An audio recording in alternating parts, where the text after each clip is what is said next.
खबरों में आगे बढ़ेंगे। मुख्यमंत्री ममता बनर्जी लगातार कांग्रेस पर हमलावर हैं और इसीलिए विपक्षी नेताओं से मिलकर के एक नया मोर्चा खड़ा करने की कोशिश कर रही है। ममता यूपीए के अस्तित्व पर सवाल उठा रही हैं और इसी को लेकर के 2 दिन पहले उन्होंने शरद पवार से भी मुलाकात की थी और अब महाराष्ट्र सरकार में मंत्री और एनसीपी नेता नवाब मलिक ने भी बड़ा बयान दे डाला।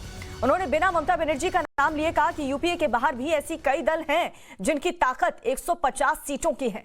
ममता बनर्जी ने 2 दिन पहले मुंबई में शरद पवार से मुलाकात के बाद कहा था कि यूपीए क्या है, कोई भी यूपीए नहीं है। ममता बनर्जी के बयान पर कांग्रेस नाराजगी जाहिर कर चुकी है। पहले भी कई कांग्रेस के नेता खुलकर बोल चुके हैं, लेकिन महाराष्ट्र में उसकी सहयोगी एनसीपी के नेता ने इस बयान के बाद से कांग्रेस की मुश्किलें अब और भी बढ़ती जा रही हैं, क्योंकि कांग्रेस से पहले टीएमसी और अब देखिए यहाँ पर एनसीपी की भी नाराजगी साफ तौर पर नजर आ रही है, जो कि ये बताती है कि आने वाले वक्त में कांग्रेस के लिए कितना ज्यादा मुश्किल वक्त हो सकता है।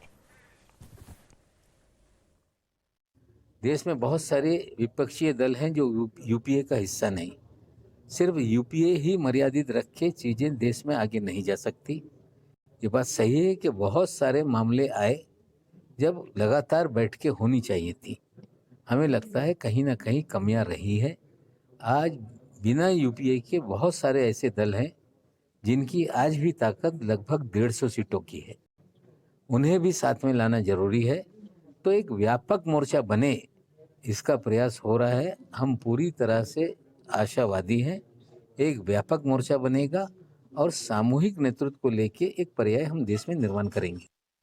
तो सुना आपने किस तरीके से अब कांग्रेस पार्टी की मुश्किलें बढ़ती हुई नजर आ रही हैं, क्योंकि सबसे पहले ममता बनर्जी कह चुकी हैं कि यूपीए क्या है, यूपीए का कोई अस्तित्व नहीं है, जिस पर कांग्रेस नाराजगी जाहिर कर चुकी है। लेकिन अब टीएमसी ही नहीं बल्कि महाराष्ट्र में उसकी सहयोगी एनसीपी के नेता ने इस बयान के बाद से कांग्रेस की मुश्किलें और भी ज्यादा बढ़ती हुई नजर आ रही हैं। रंजिता हमारी वरिष्ठ सहयोगी जुड़ चुकी है। रंजिता, जरा बताएं कांग्रेस के लिए आने वाला वक्त, आने वाले जितने भी चुनाव है उसमें कितना ज्यादा मुश्किल होने वाला है?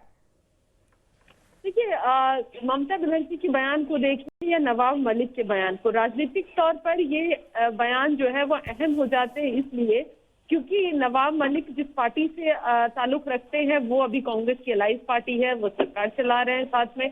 लेकिन टीएमसी के साथ अब तक भी कोई अलायंस नहीं है। हाँ, एक समझौते की बात हमेशा कांग्रेस पार्टी और टीएमसी की तरफ से कही जाती है। अब सवाल ये उठता है कि कांग्रेस के अंदर जो यूपीए को लेकर बहस शुरू हुई है ममता बनर्जी के बयान के बाद, कांग्रेस इस चीज को कितनी गंभीरता से ले रही है। सूत्र ये बता रहे हैं कि कांग्रेस तब तक हमलावर टीएमसी पर नहीं रहेगी जब तक वो इंडिविजुअल अटैक कांग्रेस पर नहीं करती है, क्योंकि नाम लेकर नहीं बल्कि जिस तरह से ममता बनर्जी का बयान आया कि यूपीए अब कहाँ है, यूपीए अब खत्म हो चुका है, तो ये जाहिर है कि ममता बनर्जी यूपीए का हिस्सा नहीं थी जिस वक्त सरकार थी। ऐसे में उनके बयान को इस तरह से काउंटर करने की कांग्रेस कोशिश कर रही है। लेकिन एनसीपी नेता का बयान ममता बनर्जी के फेवर में आना कांग्रेस के लिए मुश्किल पैदा कर सकता है, क्योंकि महाराष्ट्र में ये साथ मिलकर सरकार चला रहे हैं। अब देखना होगा कि ममता बनर्जी और शरद पवार की मुलाकात के बाद जो बयान एक एक कर नेताओं के सामने आ रहे हैं, इससे कांग्रेस की मुश्किल कितनी बढ़ती है और कांग्रेस अपनी गठबंधन को, चाहे वो सरकार में उनकी क्षेत्रीय पार्टियां गठबंधन में हो, महाराष्ट्र की बात करें या दूसरी राज्यों की, वहां किस तरह से अपने गठबंधन को इंटैक्ट रख पाती है और किस तरह से ये पार्टी बनकर आगे बढ़ पाती है। रंजिता, लेकिन टीएमसी के लिए तो कांग्रेस के तमाम बड़े नेताओं ने कह दिया था ममता बनर्जी के इस बयान पर पलटवार करते हुए कि ये तो पागलपन है, कांग्रेस के बिना कोई भी पार्टी भारतीय जनता पार्टी को हरा नहीं सकती। लेकिन क्या कांग्रेस का कोई दिग्गज नेता एनसीपी के लिए भी ऐसा बोल सकता है क्या?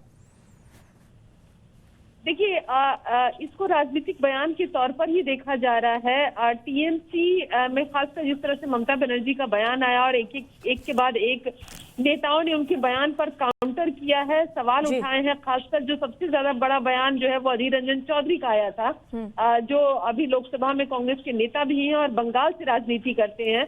उन्होंने साफ तौर पर कहा था कि ममता आप पागलपन कर रही है, एक राज्य की मुख्यमंत्री होने का ये मतलब नहीं होता है कि वो कांग्रेस से टक्कर ले। कांग्रेस हमेशा ही अपनी जो अलायंस पार्टियां हैं उनको ये दिखाती है, और कहीं ना कहीं ये सही भी है। कई ऐसे राज्य हैं हिंदी पट्टी के जहां मुकाबला कांग्रेस और बीजेपी के बीच में रही है, इसमें कोई क्षेत्रीय पार्टियां नहीं सामने आ पाई है। तो ये कांग्रेस के लिए चुनौती बार बार टीएमसी दे रही है।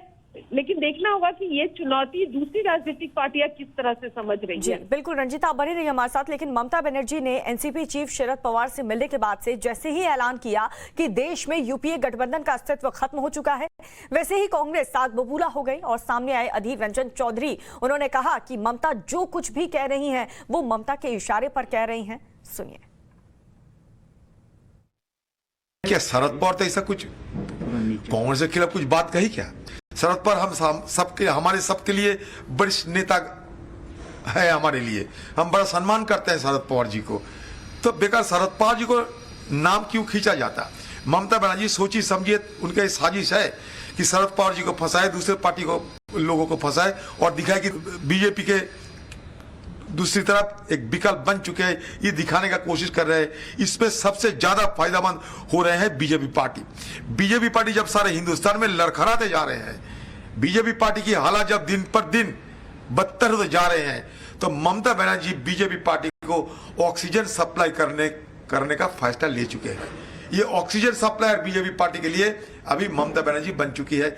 इसलिए बीजेपी पार्टी बहुत सारे खुश नजर आ रहे हैं।